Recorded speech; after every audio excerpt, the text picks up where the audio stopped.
Good evening and welcome everyone. My name is Salvador Carrasco and I'm the film production faculty lead at Santa Monica College.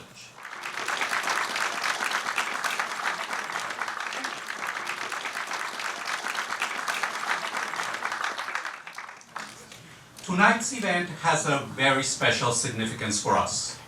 The preview screening of It Lives Inside, a theatrical feature film written and directed by Bishal Dutta.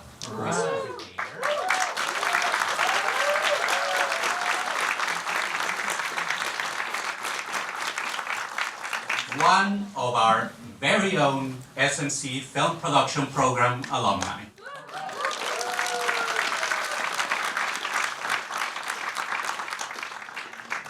In 2013, the SMC Film Program produced our first short film, Solidarity, which became an official selection at the Cannes Film Festival's Emerging Filmmaker Showcase.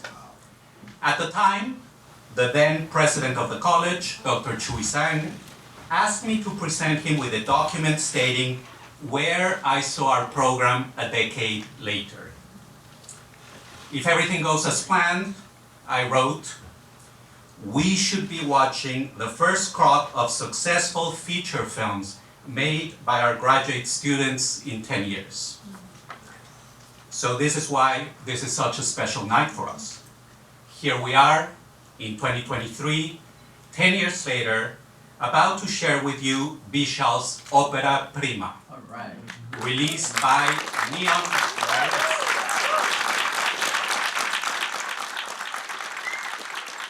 And he's not alone. Unidentified Objects by Juan Felipe Zuleta also came out this year and won Best Feature Film at Outfest. The feature version of the aforementioned Solidarity is currently in post-production, and there might be more out there yet to come to our attention. To top things off, last year, Movie Maker magazine ranked the SMC Film Program as one of the top film schools in North America.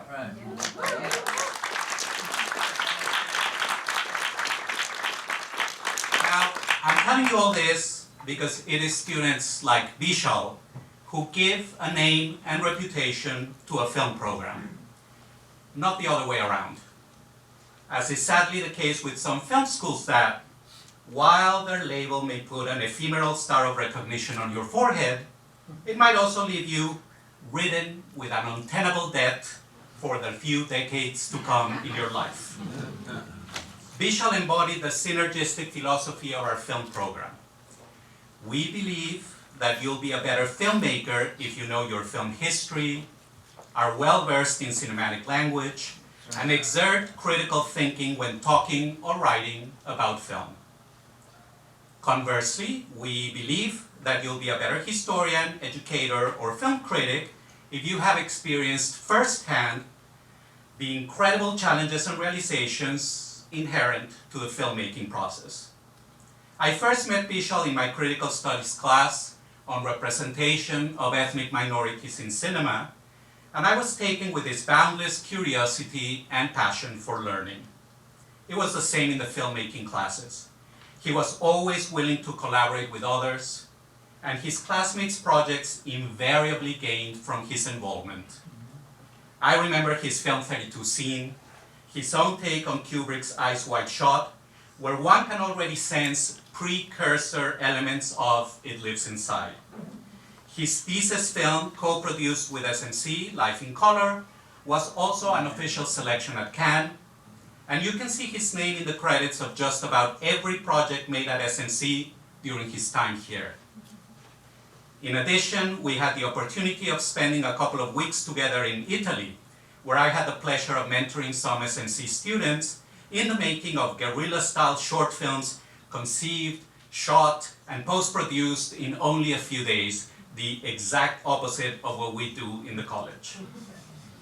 Bishal and I filmed together in tunnels, churches, harbors, fishmongers, seedy apartments, and spent hours going over edits in various cafes. Whereas once or twice I witnessed so-called friends being jealous of Bishal's accomplishments, I never saw anything but selflessness and gratitude on his end towards those very same people. That in itself speaks volumes of this young man's integrity. And it also helps explain why some make it and some drown in this profession. Talent is not all it takes. Attitude, attitude, attitude. There is no doubt that in life we reap what we sow, and even more so in film and in lasting friendships. I am delighted that we are hosting this screening tonight at Bishal's alma mater, where it all started for him. But when it comes to singing his praises, don't take my word for it. Please stay after the film so you meet him in person. We will have a Q&A led by Alci and Sebastian, the co-hosts of Breaking the 180, the one-of-a-kind film criticism podcast that is produced here at the Center for Media and Design. And at the end, the Q&A will be open to the public, so you'll have the opportunity of conversing with Bishal. Once again, thank you very much for accompanying us tonight, and enjoy, if that's the right word, It Lives Inside.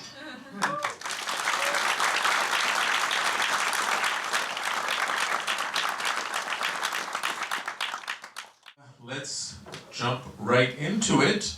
Bishal, welcome home here to Thank you. This is such an honor to be here. I'm so excited. I was sitting where you are now. I missed this building. I'm so sad. This is the greatest building in the world. But metaphorically, I was sitting where you guys sat, and it's so special to be back home. And let's start with the genesis of the film. You've gone from being a student filmmaker to being a short filmmaker to now being a feature filmmaker. Did you always have in mind kicking off your feature career with this kind of story, with an Indian American themed subject, and in this genre? I did not actually. I mean, it all evolved so sort of organically. I was making films in college, certainly here at SMC. I was making films that I was very excited about, but coming to SMC for me was such an opportunity to explore the sort of incredible versatility of cinema. I was trying film noirs, I was trying little musicals, I was trying all kinds of things, and it was just so gratifying to try all those things. And it was kind of later on, it was after college really, that the horror genre stuck. And one thing I loved about it is that it works or it doesn't. It's scary or it's not, and there's this sort of incredible conversation that you're having with the audience in a horror film. You're writing it, and 2-3 years down the line, an audience like you is going to see it, and to think about what are they expecting, what is the film they want, how do we give that to them, how do we subvert, and I loved that sort of component of it, so it made sense to make a horror film. I made a short film called Inferno, and it was very cheap. It was just with my good friends, many of whom I met here, and the idea was maybe somebody will give me 80 grand or something to make a feature, right? And I made that short film to be as short as possible. There was no dialogue in it. It was pure action. And I was thinking, I just want to show people that I'm good at this. I just want to show people that I can scare you. And that led to some amazing opportunities. And this film came about. And there were a bunch of projects, actually. That's why I think one thing we should talk about is there are so many projects that were floating around, things I was very excited about, things that were certainly less on the cultural side, things that were more on the dramatic side, but among them, I think this one got made because it's the one that I felt like I could dig deepest into myself for, and when I would talk about it, I think people would understand, okay, this is really something he's passionate about. It's that rule, writing 101, right? Write what you know, and that's really what it means, right? To write something that's true to yourself, something personal. Now, very quickly before we keep going into some deeper aspects of the movie, I'm sure a lot of our student body here is wondering, how did you get the attention of Neon? So what happened was, it was the short film that I had made that got me a lot of attention across the industry. It was shared through, first of all, I got representation, I got a manager, and he's still one of my best friends to this day. This would have been right around kind of the end of 2019. And basically what we did was he shared it with a lot of people that I was like, oh, they're not gonna watch it, they're not gonna care about this, and somehow they did. And I had this incredible opportunity where one of my first meetings in the industry, I was meeting with New Line, which is a great studio, and they said, you know, we make movies with James Wan, we have the script, do you want to read it? I was like, of course I want to read it, right? And I read it, and that weekend I was like, I have to make this movie. It's one of the best scripts I've ever read. And that kind of really opened the door for a lot of things, because now I had a short film, but I was attached to do a movie for New Line. And it opened the door to a lot of meetings, and a lot of these meetings kind of turned into different projects. At one point I was developing a very fun monster movie with the people who made A Quiet Place. There were all these kinds of projects. I wrote a movie for Sam Raimi, which was a dream come true. And so I was, you know, this all was happening, but the first thing that really happened for this movie was I met with this production company, QC Entertainment, and QC had done Get Out, Black Klansman, Us. They really understood kind of the social horror subgenre, and they really helped pioneer it with Jordan Peele. And so I had just told them this idea. I was like, I have this idea for a movie. It's kind of an Indian American teenager has a friend break up and unleashes a demon. That was all that there really was to it. And I think it was about 6 months later, in the middle of the pandemic, that they called and said, did you ever do anything with this? Did you ever write it? And I was like, what do you know? I just wrote a draft, right? So it was very serendipitous. And they came on to produce it. We developed it together. Certainly we took it to other buyers, and some were hesitant about doing it, but Neon from the beginning was just so excited. They said, we know how to make this movie work. We know how to get an audience excited about this movie. We're all in. So when they came on board as partners in that sense, them and QC, it was really, for me it was a match made in heaven. I couldn't imagine a better sort of first experience on a movie. Wow, what a journey. And you know, even leading up to that, I'm sure many people here too would be very curious about your time here. We're in CMD. Yeah. Lots of film people here.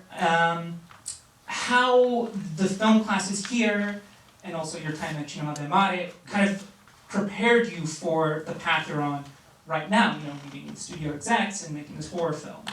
Well, you know, I think it takes a tremendous sort of independent spirit to do this. I think to get any movie made is a miracle it's a labor of love.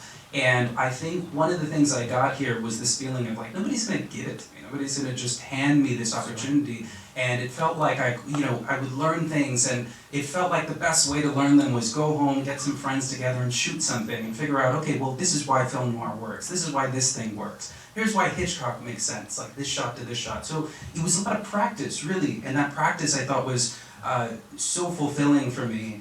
And it gave me this kind of agency, I guess. I think one of the scariest things for any filmmaker is that moment where you feel stagnant. You don't know how to get your next thing made. But I remember so many times being in that place and just being like, I just have to start. I just have to start something. I have to get it made. And that also, I think, made me very aware of things like budgeting. I mean, I ran the books on all my shorts, was always working overtime to pull a little more money into this department or that department. And that principle, I think, of essentially, we have this amount of money, we have these resources, how do we make it look like we had 5, 6 times more? Because nobody knows, nobody ever knows the number, really. They know what's on screen. And so I think here, I became really obsessed with this idea of creating value for an audience. And that skill, I think once you get into, these conversations where millions of dollars are now on the line, that skill is invaluable, because the money that I had to do this film was a lot more than I ever had before. But at the same time, I was promising them, yeah, you gave me this money, I'm gonna make it look like I had 3 times this, because I know how to do this without all the resources in the world, and I know how to generate value, right? So I think that kind of mindset really grew here. And now I'm kind of curious, your first day on set making this film, did you kind of flash back to your first time doing your 32 scene, your eyes wide shut? Did you, standing there in the camera with your crew, first take, I don't know, did something flash through your head? For sure. I didn't have to wait for Professor Carrasco to be done with the other one this time, thankfully. No, I'm just kidding. What was great about being on set is, it's the same. Every time you're on set, it's the same thing. For me it is, and it's always utterly terrifying. I wake up the morning of it and I'm like, I don't know anything, I don't know a single shot I'm gonna shoot. And it's horrible, but you get into it, you see the actors, you see the camera that's placed. I think for me, one thing that's carried through since the SMC days, certainly since 32, is the prep. You know, the only thing that helps me sleep at night, there's no feeling that I have that I'll ever figure something out on the day. It's only prep that makes me sleep at night. And so it is that kind of thing of, as panicked as I feel on the day, it's always, I have a plan, I have a shot list, storyboarded this, I know what I need to get today, I know what I can lose today. And there are certainly challenges. I mean, you bring up the first day. One of my favorite scenes of the movie we shot on the first day, it's the one where Joyce is turning the light on and off in the bathroom, and we were shooting a master of it, a wider sort of master, and it was so goofy to do, because we'd turn off the lights, and be like, all right, reset, and someone would go in and put some, you know, smoke on the mirror or whatever. But we shot it, and our mirror broke. And it was like, why is this mirror breaking? And we lost an hour. Your set was haunted. It was haunted. It really, there was a fire at some point. It was very strange. But we shot it, and I was like, maybe this is okay. And the next day, the editor called me and he said, you have to do it again. It's just not good. And I was like, we don't have time. What are you talking about? And he's like, you just didn't have enough time. It's just a master. There's no movement. There's no interaction. Can you do it again? And again, going back to what it was like at 32, it's like, you gotta do it. We gotta figure it out. And so we did. We did reshoot it. And everything you see in the movie is what we shot on the second day. No, that's amazing. I think attitude is always kind of the most important core of going through life. Whether you're a filmmaker, an artist, you know, you do a 9 to 5. How you deal with what's thrown at you, how you deal with the cards that you're given, it speaks volumes. And you know, it always sucks. I can imagine, right? You spend a hard day at work. No, can you do it again? Right. And of course, you're just like, but then it's like, no.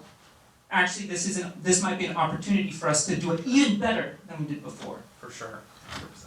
Let's get into the also their cinematic influences, because one fun aspect of this movie is it has your voice, but you can catch traces of early John Carpenter. You know, I'm thinking of that fantastic wide shot of the neighborhood, you know, early in the movie.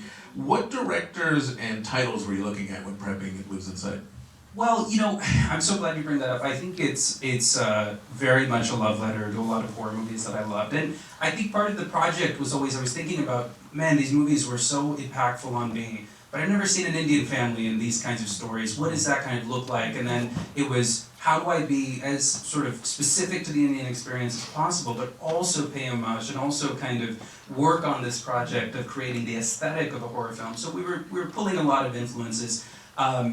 John Carpenter, certainly. I was very interested in that kind of, I call it the sort of Amblin-adjacent horror film of the 80s. I was thinking a lot about Nightmare on Elm Street, which to me is a little more Amblin than it is Michael Myers, right? There's something very, very sort of kids on an adventure sort of thing. Poltergeist was a film I was thinking about. But more than that, there were these movies that I remember feeling like were so rich and complex, horror films that were so rich and complex, but were very latently so. Like, I thought a lot about John Carpenter's Christine. That's a movie that really sticks with me. Keith Gordon's performance in that, I was just so struck by the sort of interiority and the seriousness afforded to the teen characters. I was struck by something like Nightmare on Elm Street 2, which everybody ridicules, but is a fascinatingly complex film. Ginger Snaps, if you guys have ever seen that, a Canadian film from the 90s. Fantastic film. So I was really wanting to pull from the well of images that I think has sort of burned itself into the subconscious, right? And also to be able to do a movie today that is kind of paying homage to that image of the suburbs, certainly, you know. So when we were shooting the film in Vancouver, I was showing them a lot of references of like Tarzana and Simi Valley, like that sort of iconic Amblin-esque suburb. You totally see that Christine lighting in the images. And that actually just made me think of this idea of, you're talking about these influences, but when presenting the material to executives, to the studios, what kind of environment would you say is out there for presenting stories, you know, that are set in the Indian American community? Did you ever get any kind of funny pushback? You know, did you ever get someone who just didn't quite get the material at first? Oh, 100%. I had someone say, does it have to be an Indian girl? I like everything else. I was like, what are you talking about? No, but it does speak to the importance of good partners. QC Neon never sort of wavered from what the core of the movie needed to be. But it's very interesting to make a cultural film and to want to put it on as wide a platform as possible. What's great about the genres, is that I think I felt less resistance than most people would expect, because the idea was always, well, it's going to be horror film, it's going to be scary, people are going to go, kids are going to go on date night and see it and be scared, and it had that sort of wide commercial appeal, but we felt like the cultural component is what would set it apart from the horror movies that were coming out all around. So I think that actually there's a real superpower if you're able to combine personal stories with commercial genres. I think because of that, and because the film ultimately, I think, delivers, or tries to deliver, that's up to the audience to figure out, but tries to deliver as a horror film in good faith with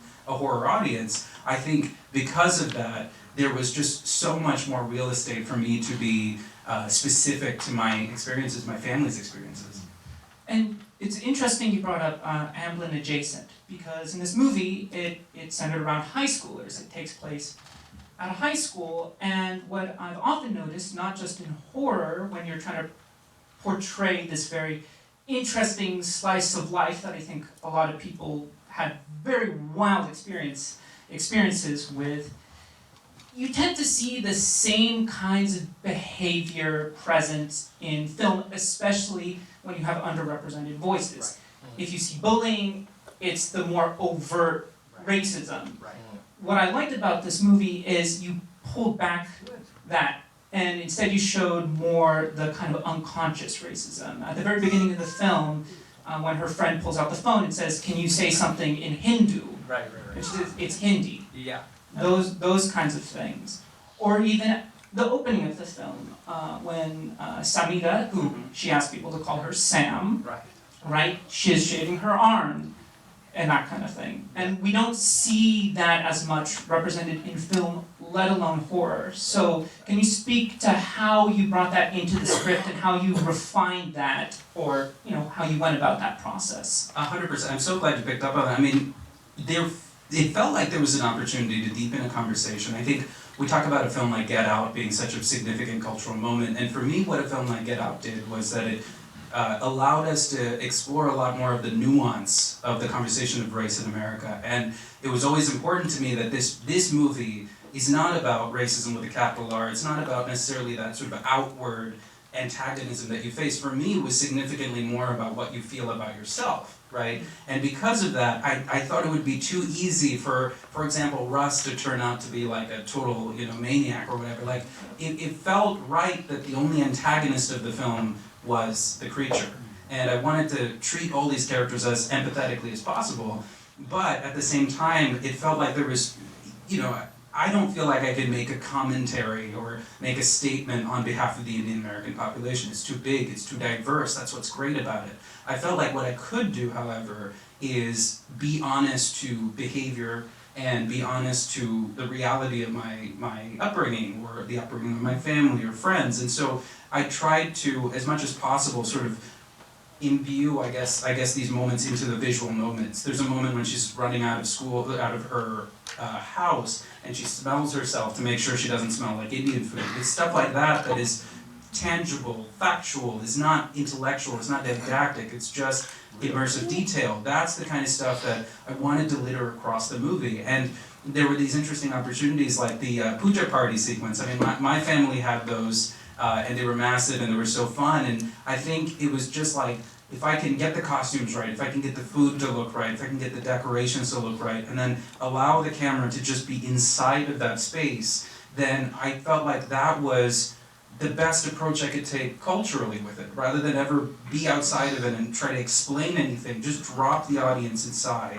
and say, this is it, this is what it's like, and now, enjoy your time here. Well, and especially with how you write the parents, and of course how their performances in the film, right? You have the two different sides of more traditional versus this is really good, but let her explore herself. And I like that it doesn't just become, again, the cliche that they fight it out. It's more just opening a conversation, letting people see a dynamic that maybe they haven't been privy to before.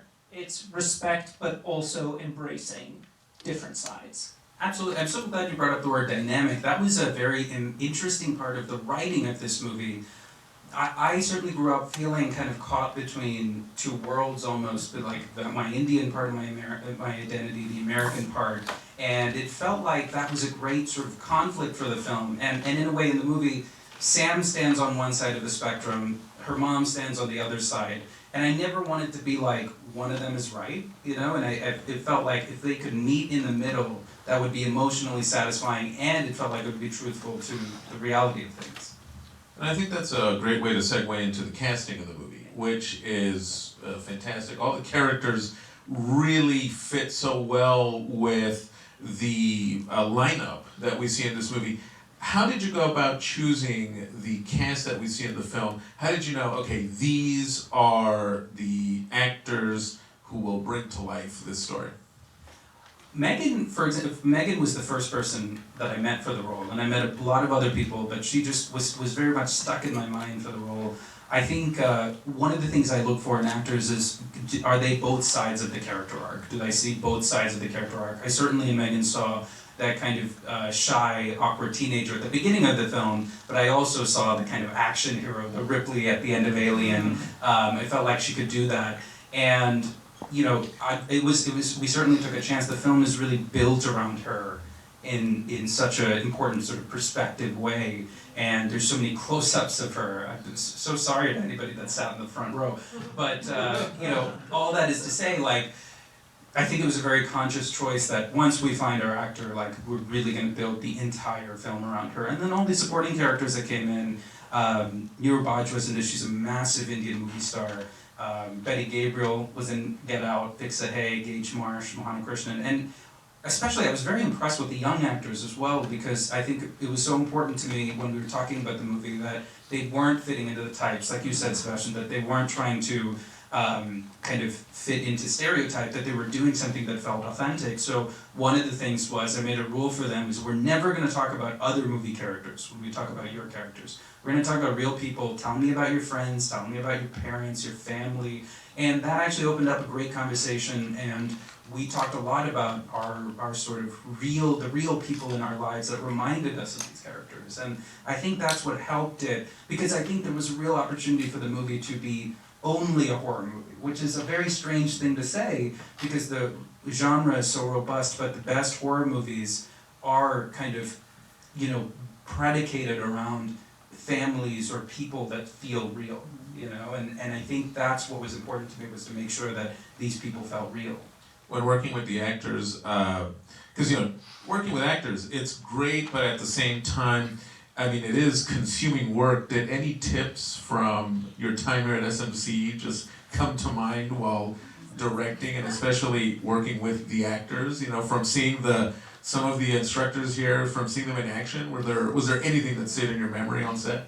Well, you know, when I was here, I read a book that everybody should read, the Judith Weston book about directing actors. I mean, so this sort of archetypal book. And I remember reading it, and there was one line about how essentially you never want to give an actor result-oriented direction. You always want to give them verbs, specific, strong verbs to act. And I remember certainly seeing that in action at the time. And I remember that was one of the things I struggled with the most while I was here. I was like, I know where to put the camera, but how do you get an actor to do what they're doing? And I remember feeling frustrated, and it's some of those like early scenes that we were shooting.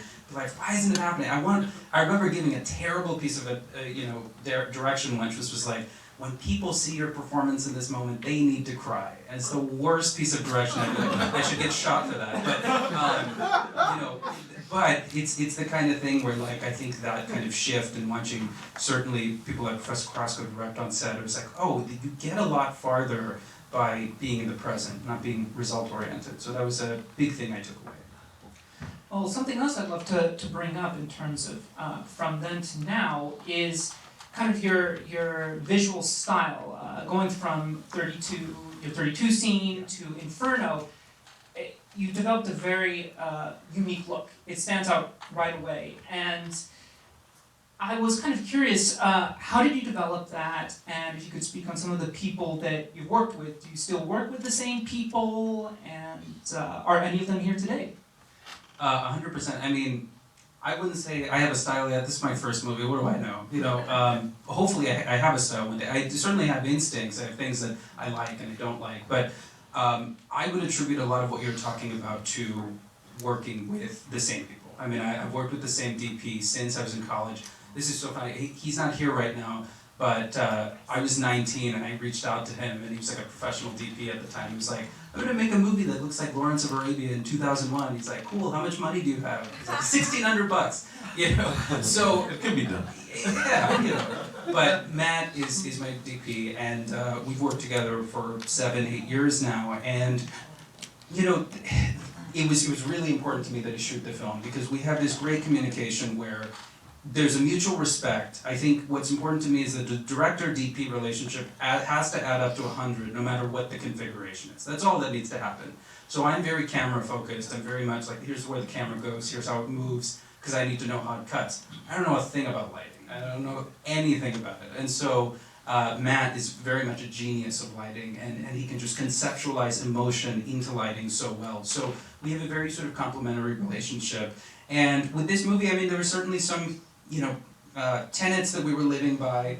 One of them was we wanted a very sort of oppressive atmosphere. We didn't want to shoot too many medium shots. You know, it was like, either let's go wide when we go wide, but let's focus a lot on close-ups. Let's get the camera close. I'll tell you this story. We were testing lenses, and it's funny how much stuff comes out of just like the process. This was never the intention, but as we were testing our set of anamorphic lenses, that particular set had a 65 in it, right? And I remember Professor Carrasco had told me that 65 was one of his favorite lenses, and I said, all right, let me try this, let me try it out. I never shot with a 65. And the anamorphic 65, what's fascinating is it has the field of view of a 32, but it feels like a 65, right? So, and this was a macro, and not all the sets had this, but we put it on, and Megan was there, and that camera I got right here with her, and it felt so three-dimensional. It felt, there was such a presence to that 65 that after that test I was like, we're shooting like half this movie on the 65, you know? And it's going to become this pivotal part of the sort of visual language of the film, that we're going to get right there in her space, and the camera is going to impose on her space, right? So those are all things we were really discovering all throughout. Oh, that's beautiful, and I definitely picked that up on this amazing screen too. Yes. You really like to study people, and I think some of my favorite movies focus on, you know, a character's growth through a movie. The little things, right? When you observe something scary or something aloof, what's going on in their head? And when you have the camera there, all the little monologues in their head, you see it on their face. Yeah. So. 100%. I mean, it's what fascinates me too. I love the way you just put it, because I think that's exactly it. I remember seeing Andrea Arnold's film Fish Tank, and it came out in 2011, and it was so striking to me because it afforded its main character so much interiority just by living on her. And it's one of the things I look for in auditions now is, how long can I keep a camera on this person and believe that they're thinking and feeling and inhabiting? And it's a mark of a great actor. And what's really kind of exciting about writing and directing a film for me is that when I write, I'll overwrite it. I'll write it all on the surface. I'll write it all in the dialogue, even if it sounds, you know, a bit much. But what's great about it is then the actor has it, then they can work with it. And I try to encourage them not to rush. And I say, you know, I'll call cut when I call cut, just live in it. You know, take your time. I have the coverage. I'm designing the scene so that I don't need you to perform this in a single take. So live in it, give me moments, and I find myself with great actors like Megan Suri and all the actors I had on this movie, I get into the editing room and feel like I don't need so much dialogue. I'll pull a lot of the dialogue out because it feels like their faces, and just living on their faces is giving us everything we need, and now we're not telling the audience, we're showing them. And you know, we're talking about horror, and you're a director that just dabble in this feature about things that frighten the audience. They're meant to freak us out, right? What freaks you out? What scares Bishal Dutta? Oh wow, jeez.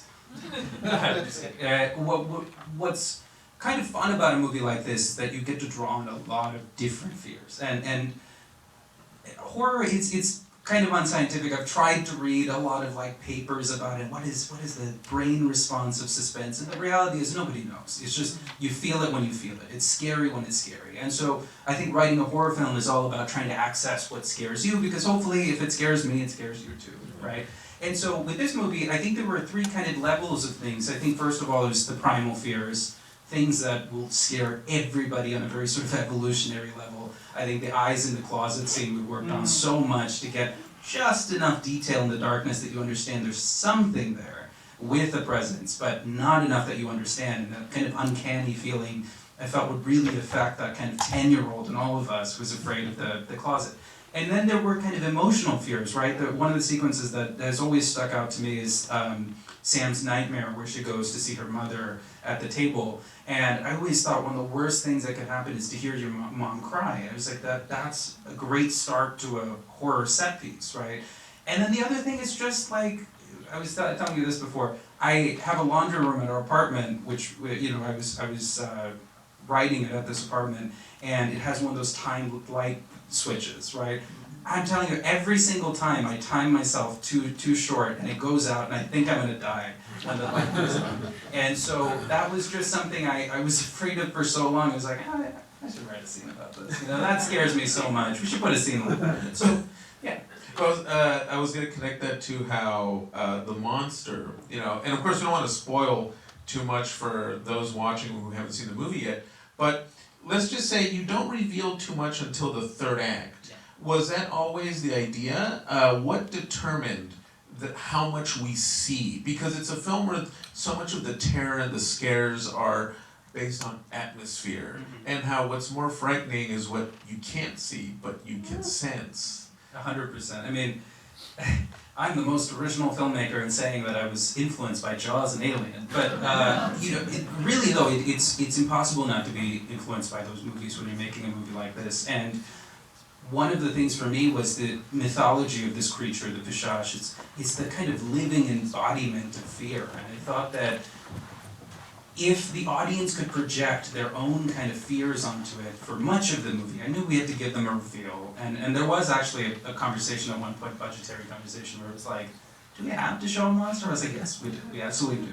But until we need to show the monster, I think keeping it in the dark and keeping it obfuscated with, you know, for example, the shower curtain scene where you see it through a shower curtain, we tried so many different sort of densities of shower curtain just so that, you know, it was the right amount of the creature. So I think that was what was important, is to get the biggest reaction out of the audience by letting them project their fears onto it.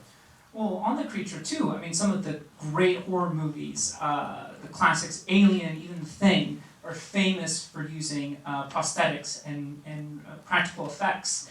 And again, without spoiling too much for anyone who hasn't seen it on the internet and beyond, what was that process like? Designing the monster, how you went about either doing it practically or using a synthesis of practical and CGI?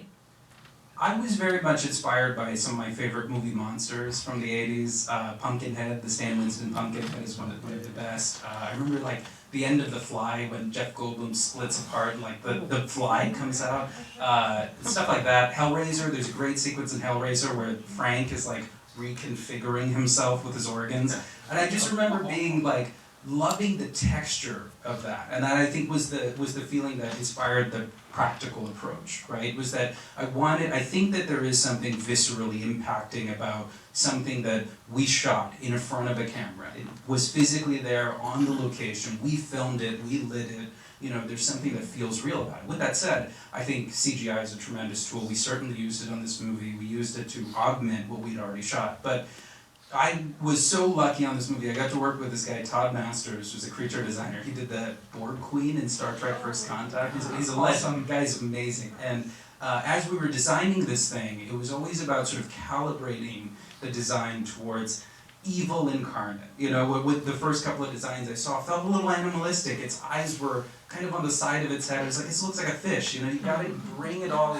into the face, make it malicious, make it feel just purely evil, and we kept kind of working at it. We had a performer in a suit, which was great, and then there were so many, you know, there's still so much manipulation that happens to a practical image. For example, any sort of single on the monster, I never shot at 24. I either shot at 18 frames a second or I shot at 36 frames a second. So 18, obviously, you watch a Charlie Chaplin film before, sound is synchronized and they land on 24. There's a little jerkiness to it, right? And so the monster stuff in this, it's like all the bone snapping and popping. In 18, it looks a little bit off kilter, and then you snap a few frames out of it on the impacts, and then it's like you add some sound effects, and suddenly it feels unreal without you needing to use CGI. So we were using as many tricks as we possibly could. Speaking of the sound, just from personal experience, the mix in this room was just amazing. I mean, talk about selling the scare, selling the unease. How did you work on designing the bones breaking or